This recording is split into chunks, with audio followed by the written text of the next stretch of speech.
കഴിഞ്ഞ ക്ലാസ്സിൽ ഇസ്മിയുടെ മഹത്വം പറഞ്ഞിരുന്നു.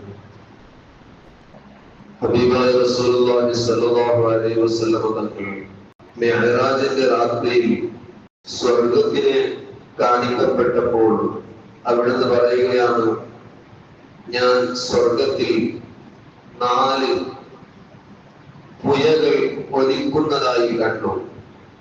ഒന്ന് വെള്ളത്തിന്റെ, രണ്ടാമത്തത് പാൽ, മൂന്നാമത്തത് കള്ളിന്റെ പുഴ.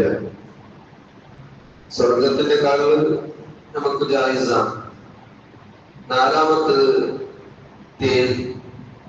അപ്പോൾ ജിബ്രീൽ അലൈഹിസ്സലാമിനോട് ഞാൻ ചോദിച്ചു, ഈ 4 നദികൾ എവിടുന്ന് വരുന്നു?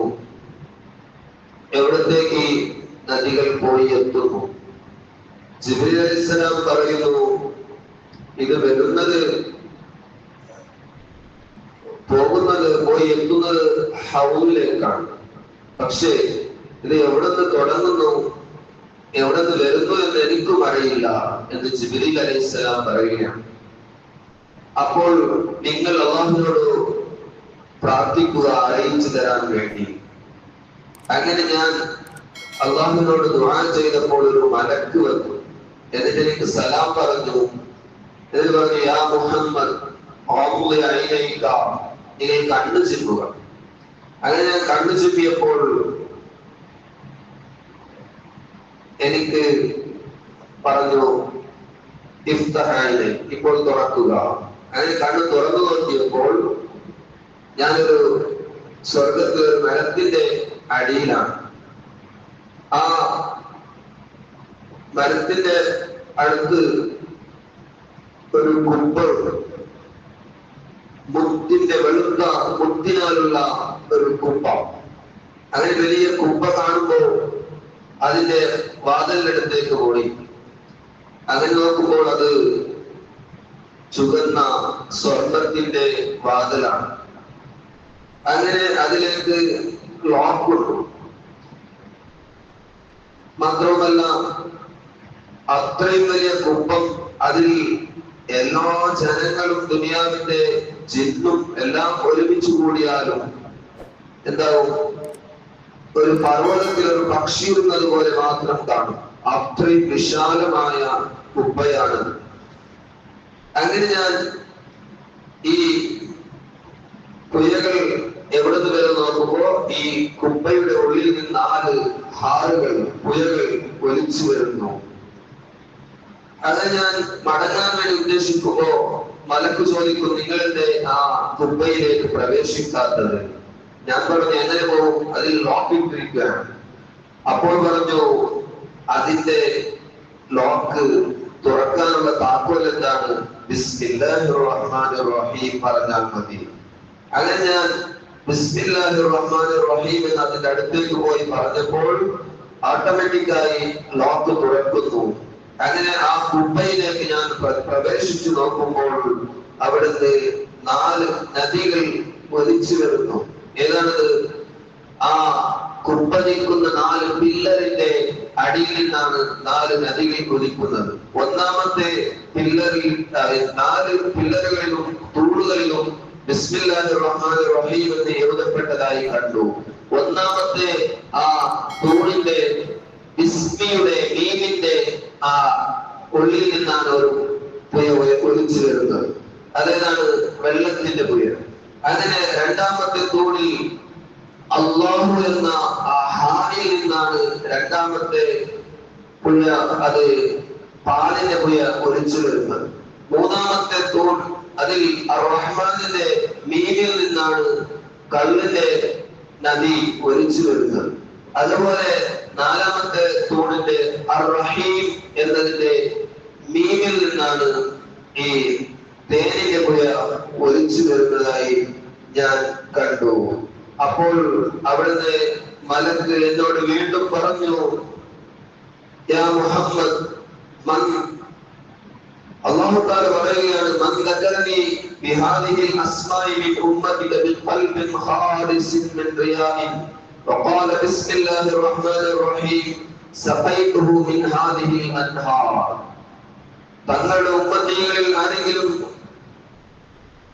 റിയാദ് കൂടാതെ ഖാലിസായ നിലക്ക് ബിസ്മില്ലാഹിർ റഹ്മാനിർ റഹീം എന്ന് പറഞ്ഞാൽ ഈ 4 പുഴകളിൽ നിന്നും ഞാൻ അവർക്ക് കുടിപ്പിക്കുമെന്ന് അല്ലാഹു തആല പറഞ്ഞു കൊടുക്കുകയാണ്. അതുകൊണ്ട് ബിസ്മി ചൊല്ലുന്നവർക്കുള്ള മഹത്വമാണ് അത് നാം മനസ്സിലാക്കേണ്ടത്. ഇതൊരു നബി സല്ലല്ലാഹു അലൈഹി വസല്ലം തങ്ങൾ പറയുന്നു, മൻ ഖറഅ ബിസ്മില്ലാഹിർ റഹ്മാനിർ റഹീം കതബല്ലാഹു ലഹു ബികുല്ലി ഹർഫിൻ 4000 ദറജ. ഒരു ബിസ്മി പറഞ്ഞ കാരണം കൊണ്ട് അല്ലാഹു തആല എനിക്ക് 4000 പദവികൾ ഉയർത്തി കൊടുക്കുന്നു. 4000 തെറ്റുകൾ അല്ലാഹു തആല മായ്ച്ചു കളയുന്നു.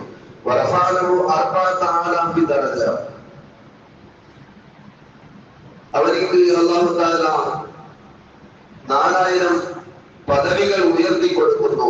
ഓരോ അക്ഷരത്തിനും 4000 അവർക്ക് പ്രതിഫലം എഴുതപ്പെടുകയും 4000 തെറ്റുകൾ മായ്ക്കപ്പെടുകയും അതുപോലെ 4000 ദർജകൾ ഉയർത്തപ്പെടുകയും ചെയ്യുമെന്ന് ഹബീബായ റസൂലുള്ളാഹി സ്വല്ലല്ലാഹു അലൈഹി വസല്ലം തങ്ങൾ പഠിപ്പിക്കുന്നു. നാം ബിസ്മി എല്ലാ സന്ദർഭത്തിലും ചൊല്ലണം. വുദൂഇന്റെ സന്ദർഭത്തിൽ ചൊല്ലിയാൽ എന്താണ് മഹത്വം? നബി സല്ലല്ലാഹു അലൈഹി വസല്ലം തങ്ങൾ പറയുന്നു, യാ അബാ ഹുറൈറ ഇദാ തവല്ലഅത ഫഖുൽ ബിസ്മില്ലാഹ് ഫഇന്ന ഹഫളതക ലാ തബ്റഹു അൻ തക്തുബ ലകൽ ഹസനാതി ഹത്താ തഫ്റഗ. വുദൂ എടുക്കുമ്പോൾ നീ ബിസ്മി ചൊല്ലിയാൽ ഹഫളത്തിന്റെ മലായികകൾ നിനക്ക് വുദൂ കഴിയുന്നത് വരെ നിനക്ക് നന്മകൾ രേഖപ്പെടുത്തിക്കൊണ്ടിരിക്കുന്നു. മാത്രമല്ല മൻ തവല്ലഅ വലം യദ്കുർ ഇസ്മല്ലാഹി തആല കാന ഖബൂറൻ ലിതിൽകൽ ആവാ വമൻ തവല്ലഅ ദകറ ഇസ്മല്ലാഹി തആല കാന ഖബൂറൻ ലിജമീഇ ബദനിഹി. ഒരാൾ ബിസ്മി ചൊല്ലാതെ വുദൂ എടുത്താൽ അവൻ ആ അംഗത്തിനെ മാത്രം ശുദ്ധിയാക്കിയവനെ പോലെയാണ്. ഒരാൾ ബിസ്മി ചൊല്ലിക്കൊണ്ട് വുദൂ ചെയ്താൽ അവന്റെ ശരീരം മുഴുവനും അവൻ ശുദ്ധിയാക്കിയത് പോലെയായെന്ന് ഹബീബായ റസൂലുള്ളാഹി സ്വല്ലല്ലാഹു അലൈഹി വസല്ലം തങ്ങൾ പഠിപ്പിക്കുന്നു. ഇനി നമുക്ക് നാം വീട്ടിലേക്ക് കടക്കുമ്പോൾ ബിസ്മി ചൊല്ലണം. നബി തങ്ങൾ പറയുന്നു, ഇദാ ദഖല റജുലു ബൈതഹു ദക്കറല്ലാഹ ഇൻദ ദുഖൂലിഹി വഇൻദ ത്വആമിഹി ഖാല അശ്ശൈത്താനു ലാ മബീത ലക്കും വലാ അശാ. ഒരു വീട്ടിലേക്ക് കടക്കുമ്പോൾ ബിസ്മി ചൊല്ലുകയും അവിടുന്ന് ഭക്ഷണം കഴിക്കുന്ന അവസരത്തിൽ ബിസ്മി ചൊല്ലുകയും ചെയ്താൽ അവിടുന്ന് ശൈത്താൻ തന്നെ പറഞ്ഞു പോകും, ഈ വീട്ടിൽ നമുക്ക് താമസമില്ല, ഈ വീട്ടിൽ നമുക്ക് ഭക്ഷണമില്ല എന്ന്. എന്നിട്ടോ വൈദാ ദഖല ഫലം യദ്കുരില്ലാഹ ഇൻദ ദുഖൂലിഹി ഖാല അശ്ശൈത്താനു അദ്റക്തുൽ മബീത. നിങ്ങൾ വീട്ടിലേക്ക് കടക്കുമ്പോൾ ബിസ്മി ചൊല്ലാതെയാണ് പ്രവേശിച്ചതെങ്കിൽ അവിടുന്ന് ശൈത്താൻ പറയും, ഞങ്ങൾക്ക് ഇവിടെ ഇന്ന് താമസിക്കാം. وإذا لم يذكر اسم وإذا لم يذكر الله عند طعامه قال أدركتم المبيت والعشاء.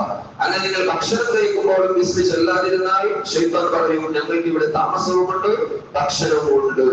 അതുപോലെ വീട്ടിലേക്ക് കടക്കുമ്പോൾ പറയേണ്ട രീതി എന്താണ്?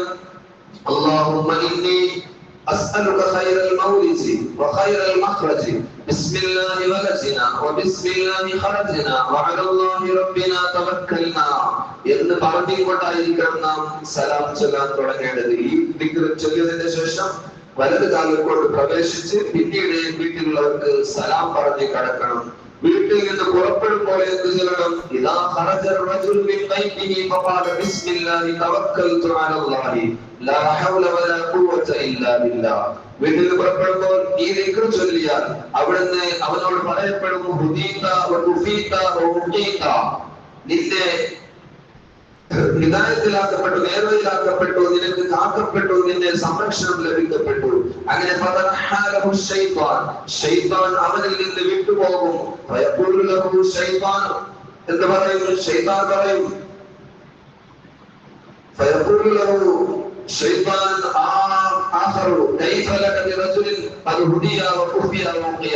മറ്റൊരു ശൈത്താൻ പറയും, എനിക്കെങ്ങനെ അവിടെ മനുഷ്യനെ കേൾപ്പിക്കാൻ സാധിക്കും? അവനെ നേർവഴിയിലാക്കപ്പെട്ടു, അവനെ കാക്കപ്പെട്ടു, അവനക്ക് സംരക്ഷണം ലഭിക്കപ്പെട്ടു, നിനക്ക് അവനെ ഒന്നും ചെയ്യാൻ സാധിക്കുകയില്ല. അതുകൊണ്ട് വീട്ടിൽ നിന്ന് പുറപ്പെടുമ്പോൾ നാം ബിസ്മില്ലാഹി തവക്കൽതു അലല്ലാഹ് ലാ ഹൗല വലാ ഖുവത ഇല്ലാ ബില്ലാഹ് എന്ന് പറഞ്ഞുകൊണ്ട് പോകണം. അതുപോലെ നിങ്ങൾ നോക്കൂ, ഭക്ഷണത്തിന്റെ സന്ദർഭത്തിൽ നാം ബിസ്മി ചൊല്ലണം. അവിടെ നിമിത്തങ്ങൾ ബിസ്മി ചൊല്ലാതെ നിന്ന്, അതുപോലെ ഈ പാത്രത്തിന്റെ എല്ലാ ഭാഗത്തിലേക്കും കൈയിട്ട ഒരു കുട്ടിയോട് പറയുകയാണ്, കൊണ്ടിനി ആദ്യം ബിസ്മി ചൊല്ലുക, വലത് കൈ കൊണ്ട് തിന്നുക, നിന്നിലേക്ക് അടുത്ത ഭാഗത്തിൽ മാത്രം തിന്നുക, എല്ലാ ഭാഗത്തിലും കൈ കടത്തരുത് എന്ന്. അങ്ങനെ അദ്ദേഹം പറയുന്നു, ഞാൻ അതിനുശേഷം അതുപോലെ പാലിക്കാൻ തുടങ്ങി. അതുപോലെ മറ്റൊരു സന്ദർഭത്തിൽ ഒരു ചെറിയ പെൺകുട്ടി സുപ്രയുടെ എല്ലാ ഭാഗത്തിലേക്കും ആദ്യം കൈ കടത്തുകയാണ്. അതുപോലെ ബിസ്മി ചൊല്ലാതെയാണ് കൈ കടത്തിയത്. നബി തങ്ങൾ എന്താക്കി, ആ പെണ്ണെ കൈ പിടിച്ചു. ചെറിയ കുട്ടിയുടെ പെണ്ണെ എന്താക്കി, കൈ പിടിച്ചുകൊണ്ട് പറയുന്നു, അവിടുന്ന് നീ തിരുത്തുകയാണെങ്കിൽ ബിസ്മി ചൊല്ലണം, അല്ലെങ്കിൽ ശൈത്താൻ ഇന്ന ശൈത്താന യസ്തഹില്ലു തഅമ അല്ലാ യദ്കുറ ഇസ്മല്ലാഹി അലൈഹി. നീ ബിസ്മി ചൊല്ലാതെയാണ് തിന്നുന്നതെങ്കിൽ ശൈത്താൻ നിന്റെ കൂടെ എന്താക്കും, തിന്നാൻ തുടങ്ങും. അതേപോലെ നബി സല്ലല്ലാഹു അലൈഹി വസല്ലം തങ്ങൾ ഒരു ഹദീസിൽ പഠിപ്പിക്കുന്ന, ഒരാൾ എന്താക്കി, സ്വഹാബത്തിൽപ്പെട്ട ഒരാള് ഭക്ഷണം കഴിക്കാൻ തുടങ്ങി. അങ്ങനെ ബിസ്മി ചൊല്ലാൻ മറന്നുപോയി. അതിനുശേഷം അദ്ദേഹം കഴിച്ചതിന് ശേഷം പിന്നീട് പറഞ്ഞു, ബിസ്മില്ലാഹി അവ്വലഹു വ ആഖിറഹു. ഇത് ചൊല്ലിയപ്പോൾ നബി തങ്ങൾ ചിരിച്ചുപോയി. എന്നിട്ട് പറഞ്ഞു, ശൈത്താൻ നിന്റെ കൂടെ തിന്നുകൊണ്ടിരുന്നു. അങ്ങനെ നീ അവിടുത്തെ മധ്യത്തിൽ നടുവിൽ വെച്ച് ബിസ്മില്ലാഹി അവ്വലഹു വ ആഖിറഹു എന്ന് പറഞ്ഞപ്പോൾ ശൈത്താൻ എല്ലാം ഛർദ്ദിച്ചു കളഞ്ഞു തിന്നതെല്ലാം. അതുകൊണ്ട് ബിസ്മി മറന്നാൽ ബിസ്മില്ലാഹി അവ്വലഹു വ ആഖിറഹു എന്ന് പറയണം. അതുപോലെ നാം വാതിലടക്കുമ്പോൾ രാത്രിയിൽ നിങ്ങൾ പറയുന്നു, നീ വാതിലടക്കുമ്പോൾ ബിസ്മി ചൊല്ലണം. അടക്കപ്പെട്ട ബിസ്മി ചൊല്ലി അടക്കപ്പെട്ട വാതിലിനെ ശൈത്താനിക്ക് തുറക്കാൻ സാധ്യമല്ല. നീ വിളക്ക് കിടത്തുമ്പോൾ, ലൈറ്റ് ഓഫ് ചെയ്യുമ്പോൾ എന്താക്കണം, ബിസ്മി ചൊല്ലണം. നിന്റെ പാത്രത്തിന് മൂടി വെക്കണം. ഒരു കൊള്ളി കഷ്ണം കൊണ്ടാണെങ്കിൽ അപ്പോൾ എന്താക്കണം, ഭക്ഷണത്തിന്റെ പാത്രങ്ങൾ രാത്രി മൂടി വെക്കണം. അപ്പോൾ ബിസ്മി ചൊല്ലണം.